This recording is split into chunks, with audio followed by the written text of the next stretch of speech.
भारत में आप पूर्वोत्तर राज्य में चले जाइए, मणिपुर में अपनी सनातन धर्म की बात आप नहीं कर सकते, खुल करके आप बात नहीं कर सकते।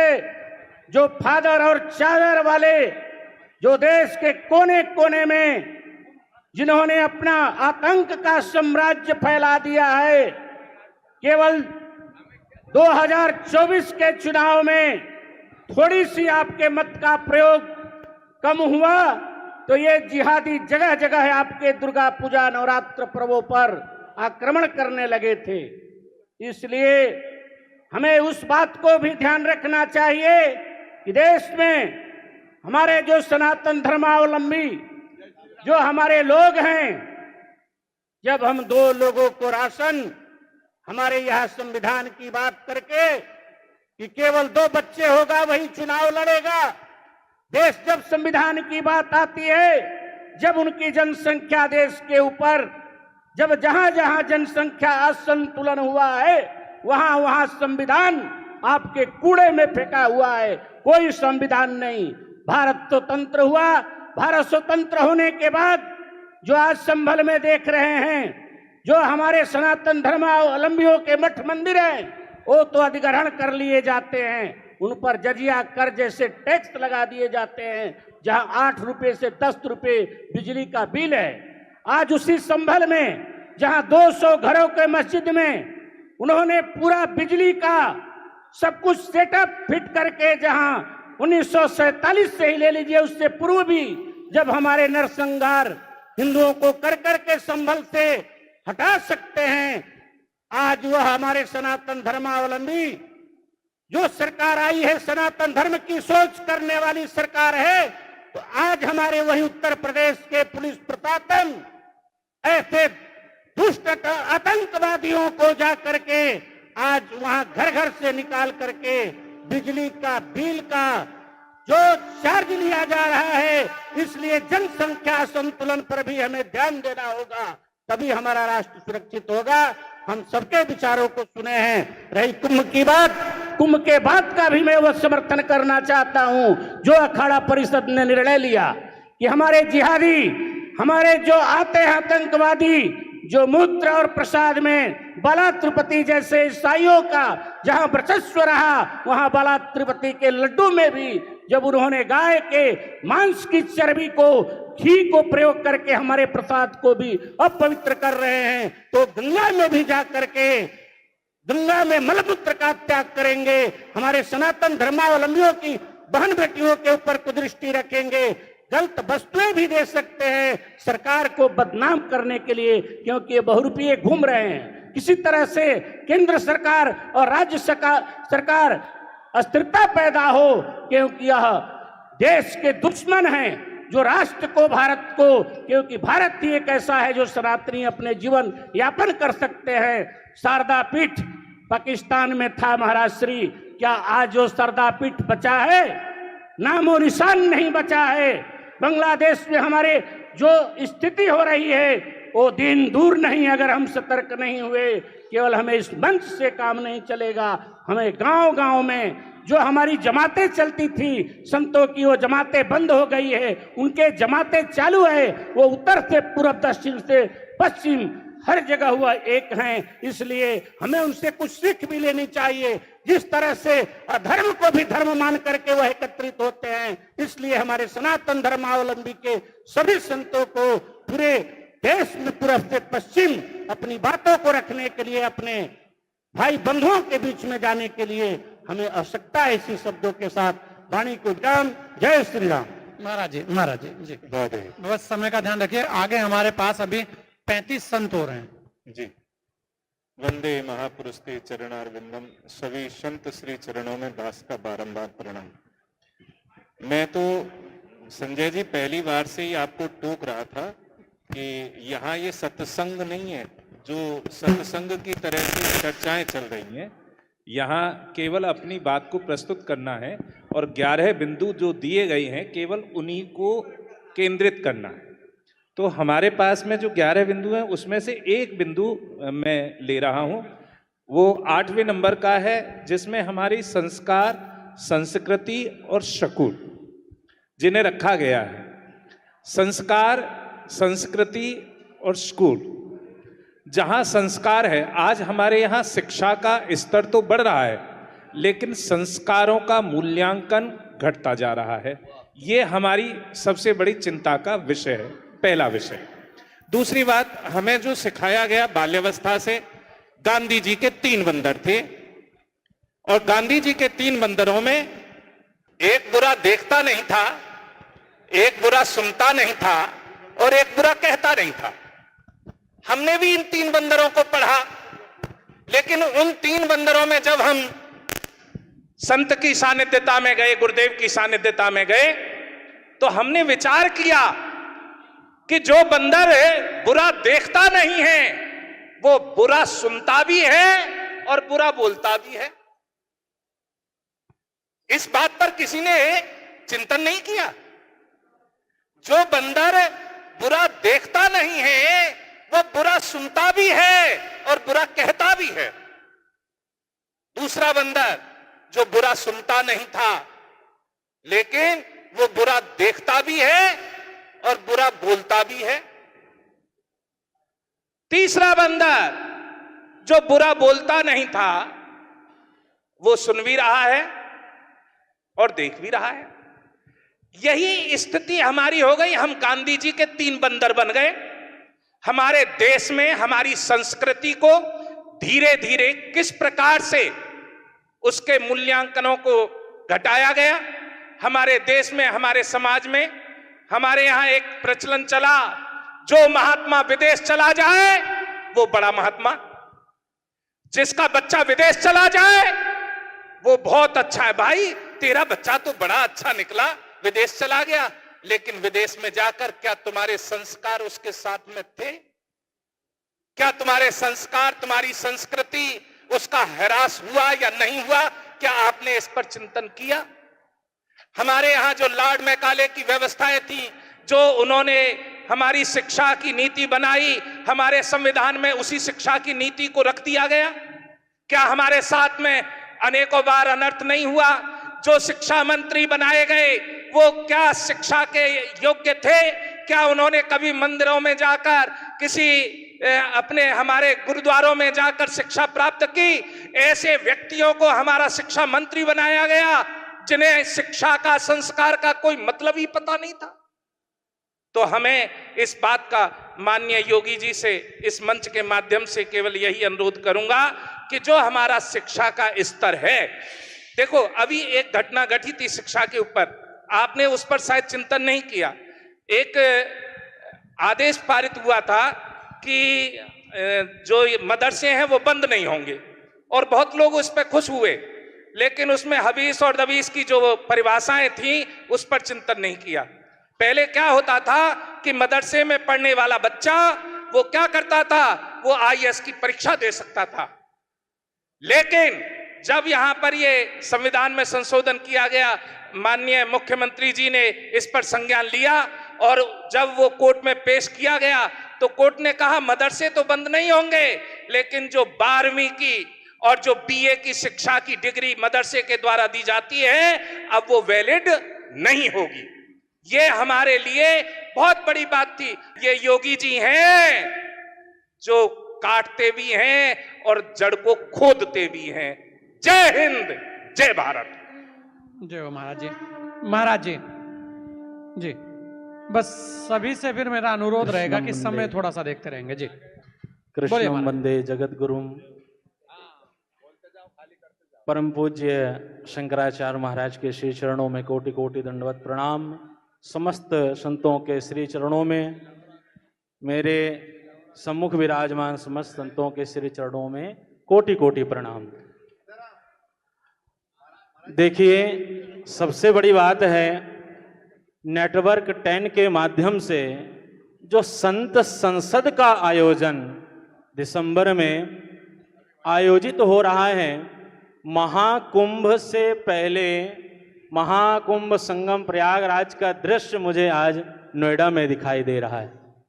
लेकिन एक बात कहना चाहूँगा, परम पूज्य महंत श्री राजूदास भैया जी महाराज ने बड़ी सुंदर बात कही।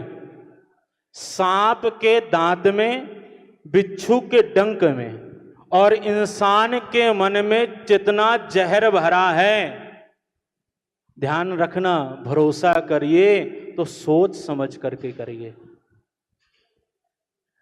दूध में अगर आप नींबू डालोगे तो वह फट जाएगा, लेकिन उसी दूध में अगर खाने मिलाओगे तो वो नहीं फटेगा, उसमें मिठास आएगी। तो नींबू का रंग क्या होता है आप लोग जानते हैं, इशारा ही समझिए। तो आप दूध हैं, मित्रता उसी से करिए, हरी चादर और फादर से बचिए। अगर वो डला तो दूध फटा। और संत खाड़ की तरह है, जितना जीवन में उनकी वाणी को उतारोगे उतनी मिठास आएगी। सत्य का पेड़ नहीं होता, सत्य का पेड़ नहीं होता, स्वाद कड़वा होता है। स्वाद कड़वा होता है और इसे चखना पड़ता है। जिंदगी किसी कुरुक्षेत्र से कम नहीं, सूर्य सम्मान पाने के लिए अपमान से लड़ना पड़ता है, लड़ना पड़ता है। बिना युद्ध के कभी कुछ प्राप्त हुआ ही नहीं, केवल बात करने से कुछ नहीं मिलेगा। पूज्य शंकराचार्य जी यहां विराजित हैं। मैं एक बात कहना चाहूंगा, श्रीमद् भागवत महापुराण के 8वें स्कंद के 4th अध्याय के 4th श्लोक में बड़ा सुंदर श्लोक है। तपसा ऋषयोन पश्यन् यतो धर्मः सनातनः। लोग कहते हैं सनातन शब्द है कहां? श्रीमद् भागवत महापुराण के अंदर 22 बार सनातन शब्द आया है। तपसा ऋषयो पश्यन् यतो धर्मः सनातनः। लेकिन उसके लिए ऋषियों की शरण में आना पड़ेगा। जनता जिसे चुनती है वो संसद में बैठते हैं, जनता जिसे चुनती है वो संसद में बैठते हैं, और सनातन धर्म जिन्हें चुनता है वो संत संसद में नेटवर्क 10 में बैठते हैं। बहुत बहुत आज बड़ी प्रसन्नता हो रही है। इतने संतों के एक साथ दर्शन महाकुंभ में भी करने में कम से कम 2-4 दिन लगेंगे, लेकिन नेटवर्क 10 के माध्यम से ये जो अमृत वर्षण हो रहा है, संतों की वाणी के द्वारा पीयूष वर्षण हो रहा है, इस कुंभ के द्वारा जो ये अमृत झलक रहा है, छलक रहा है, इसे आप ग्रहण कीजिए। गुरुकुल की स्थापना होनी चाहिए। बांग्लादेश की स्थिति छुपी नहीं है, और कल की पीठाधीश्वर स्वामी श्री प्रमोद कृष्णन जी महाराज का आगमन हुआ है, तो संभल की घटना भी छुपी नहीं है। बिना खोदे कुछ मिलता ही नहीं है, कर्म करो तो फल मिलता है। सुनिएगा संजय गिरी जी आपके लिए, कर्म करो तो फल मिलता है, आज नहीं तो कल मिलता है। जितना गहरा होगा कुआं उतना मीठा जल मिलता है। जीवन का हर कठिन प्रश्न से जीवन से ही हल मिलता है, जीवन से ही हल मिलता है। आपको हल निकालना पड़ेगा। भगवान अवतार लेके पुनः जल्दी नहीं आएंगे, संतों के रूप में यहां विराजित हैं। उनकी वाणी को श्रवण करते हुए आप अपने जीवन में परिवर्तन कीजिए। इंसान जब बड़ा होता है तो अपने बचपन को भूल जाता है, और शादी होने के बाद मां बाप को भूल जाता है। बच्चे हुए नहीं, भाई बहन को भूल जाता है, और वृद्धा अवस्था में भूली हुई वस्तु याद आने लगती है। ऐसा ना हो कि जब वृद्ध हो जाओ तो विचार करो कि अगर हमने उस समय जागृत हो करके सनातन धर्म के लिए कार्य किया होता, संतों के संग खड़े रहते और सनातन धर्म के लिए बढ़ते, ना कटेंगे, ना बटेंगे, ना मिटेंगे, ना घटेंगे, क्योंकि सनातनी शेर है। अधिक समय नहीं लूंगा, 2 मिनट और।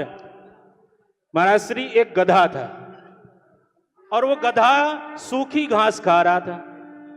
एक चीता आया उसके पास, कहता अरे भैया पास में ही हरी घास लगी है, तू सूखी घास क्यों खा रहा है?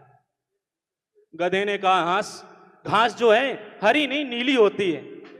चीते ने कहा भैया जो घास है ना वो तो हरी होती है, लेकिन गधा कहता है हरी नहीं नीली होती है। चलो जंगल के राजा शेर के पास, शेर के पास जाकर के गधे ने कहा, महाराज आप ही बताइए, घास हरी होती है या नीली होती है?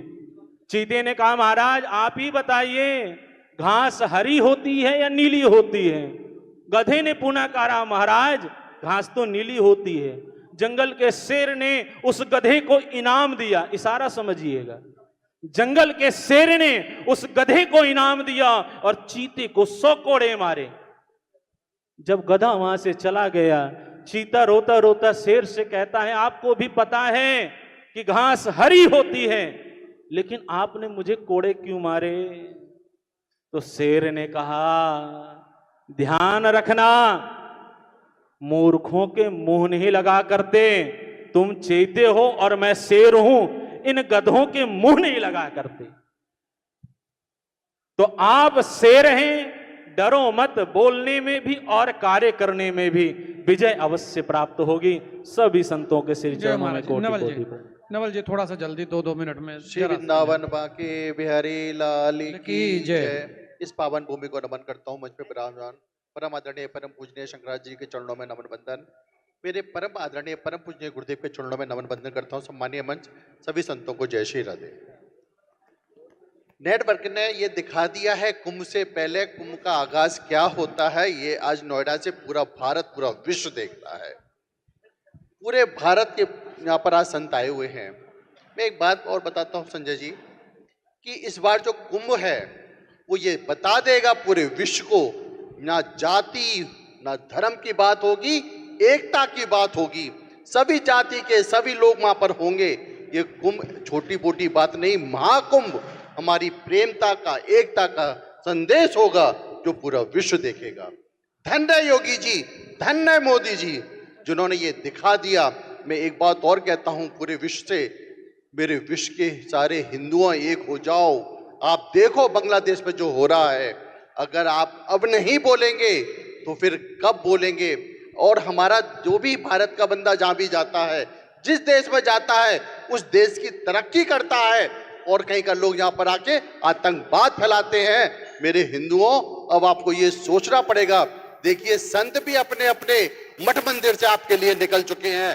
क्यों? क्योंकि हिंदुओं को जगाना है और बताना है कि आपकी ताकत क्या है। मेरे प्यारों, सबको, पूरे विश्व को मैं सभी भारतवासियों से प्रार्थना करता हूं कि आपको अगर एकता का बात देखनी है, सब जाति धर्म को एक साथ देखना है, तो कुंभ में जरूर पधारें। कुंभ में देखें, मेरे गुरुदेव का भी शिविर लग रहा है, उसमें देखेंगे कि पूरे विश्व के लोग गुरुदेव के शिविर में आके एकता की और ध्यान की बातें होंगी। मैं फिर एक बात कहता हूं, हिंदुओं मेरे भाइयों, अब जाग जाओ, क्योंकि संतों ने भी ये बीड़ा उठा लिया है। एक हाथ में माला और एक हाथ में भाला है, ये कतई बर्दाश्त नहीं करेंगे। संभल की जो घटना हुई है, मैं बार बार कहता हूं, भारत के जितने भी मठ मंदिर हैं, अगर आपका कब्जा है या तो स्वतः हटा लिया जाए, नहीं तो अब साधु समाज हिंदू शांत नहीं बैठेगा। हम अपने मठ मंदिर लेके रहेंगे। अगर आपको रहना है तो भारत माता की जय और वंदे मातरम कहना पड़ेगा, तभी जाके आप भारत में रह पाएंगे। अपनी वाणी को विराम। जय श्री राम। गौरीशंकर महाराज जी। सवेरे से इंतजार करते करते वो घड़ी आ ही गई। पहले हम सभी लोग 2 बार ठाकुर जी के नाम का स्मरण करेंगे। जो आयोजक होता है, जय इंतजार उसे ही करना राम, होता जय है। जय राम, जय जय राम। अनंत बलवंत श्री हनुमान जी महाराज, अकारण करुणा बढ़ाए राम राघवेंद्र सरकार आज इस सभा की अध्यक्षता कर रहे परम पूज्य शंकराचार्य भगवान, मंच पर उपस्थित पूज्य संत चरण, मां शक्ति माताओं, भाइयों एवं बहनों, मैं अपनी बात को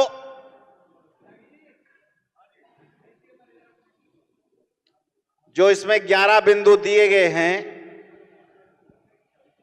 संतों को राजनीति में आना चाहिए या नहीं आना चाहिए, और उनके आने से क्या लाभ है, तो ये बताने की आवश्यकता नहीं है कि किसी संत के राजनीति में आने पर, किसी संत के हाथ में राजसत्ता आने पर आज देखिए उत्तर प्रदेश की दशा और दिशा बदल गई है। जब एक साधु, एक महात्मा के हाथ में प्रदेश की बागडोर आती है, मैं पूज्य योगी आदित्यनाथ की बात कर रहा हूं, तो ठीक उसी कार्यकाल में भव्य दिव्य श्री राम मंदिर का निर्माण हो रहा है। एक संत के हाथ में जब सत्ता आती है तो आप देख रहे हैं सनातन धर्म पर कुठाराघात करने वाले विधर्मियों के हाथ पांव फूल रहे हैं, वो गले में तख्ती लटका करके थाने तक जाने का कार्य कर रहे हैं, स्वतः जाने का कार्य कर रहे हैं। मैं बसवंत के माध्यम से पूज्य शंकराचार्य भगवान के श्रीचों में निवेदन करना चाहता हूं कि आज तक बहुत हो गया खेल। हम भाईचारा भाईचारा भाईचारा की बात करते रहे, हम तो उनको भाईचारा की बात करते रहे, भाई भाई कहते रहे, उन्होंने चारा समझकर हमें निगलने का कार्य किया है। आज समय आ गया है कि हम इस बात के लिए जागृत हो जाएं। इस मंच के माध्यम से निवेदन करना चाहता हूं कि आओ जागो उठ पड़ो, मोह निद्रा छोड़ दो, जिस कदर भी हो सके जालिमों की जड़ तोड़ दो। आज सनातन धर्म जागरूक नहीं करना है सनातन धर्म को।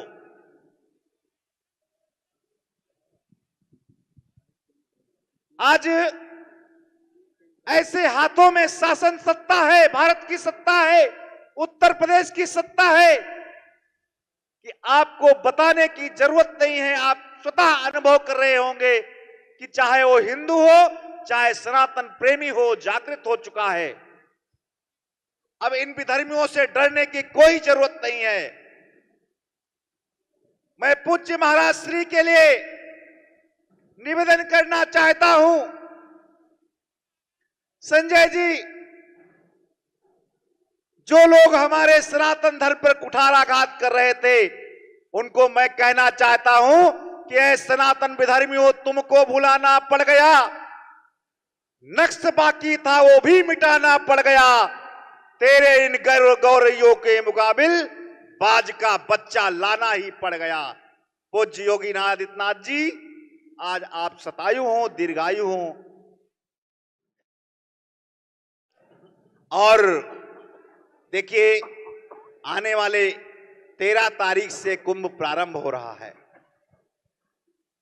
लेकिन नेटवर्क 10 को मैं हृदय की गहराइयों से अखिल भारतीय श्री पंच निर्वाणी अखाड़ा की ओर से बहुत बहुत साधुवाद देता हूं कि कुंभ तो 13 तारीख से प्रारंभ होगा, लेकिन आज आपने आज से ही गौतम बुद्ध नगर से कुंभ का आगाज कर दिया है, और एक छोटा सा कुंभ आपने गौतम बुद्ध में लगाने का कार्य किया है, देश में संतों को बुलाने का कार्य किया है।